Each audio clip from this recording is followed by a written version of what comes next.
We're three weeks from the midterms, right? And here's above the fold, Washington Post. Dubious practices used in Ferguson. Ebola outbreak grim equation. Anbar at risk of falling to jihadists. This is not, I mean, I just sort of pictured the president waking up and I'm going, here's the Post, sir. Right. This is not an atmosphere. Now we have a second Ebola case in which you want to be a Democrat, is it? Well, I disagree. I disagree. Let's start with the left. Of course I'm going to disagree. But if you start with the left of that paper, dubious practices in Ferguson, that actually, I think, is mobilizing people of color to polls. I think that's going to get people to vote.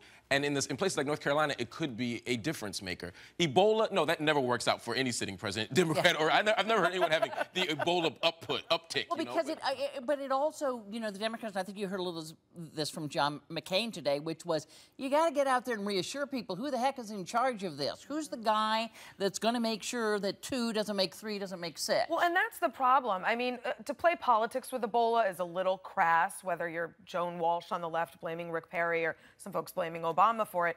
But I think what it does create is an idea of incompetence and worry about some of these big federal bureaucracies. So we're meant to trust the CDC and FEMA and DHS and all of these bureaucracies when over the past few years, they've messed a lot up. I think the anxiety is that the federal government might not be as in control of the situation as it seems. Just to be clear, the CDC does not have a lot of incidents of messing a lot of things up. This is a scary issue. We should be monitoring it, but I actually think just attacking the government creates more panic. The CDC was storing deadly strains of the flu in Ziploc bags, the same kind I have in my kitchen, just a few months ago. Yes, but that's not. Yes, but there's not like these people. Oh, yeah.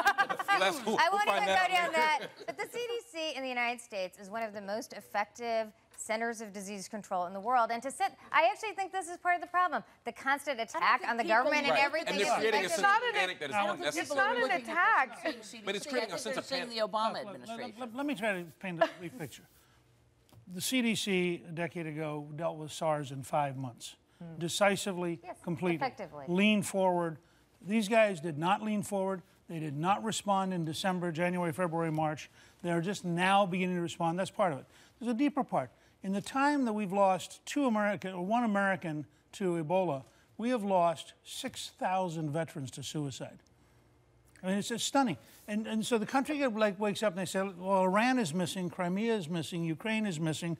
I'm supposed to worry about ISIS today. Ebola is the new thing. I mean, I think the country's drowning in a sense of the thing falling apart. But it's because there's an imaginary sense of panic being created. SARS, you say, eliminated. It's not imaginary. SARS eliminated in 5 months. We've been dealing with American death with Ebola for, what, 3 weeks now? You talk about veterans dying. It's a tragic thing, but veterans have been committing suicide for a long time. This is not a uniquely Obama thing.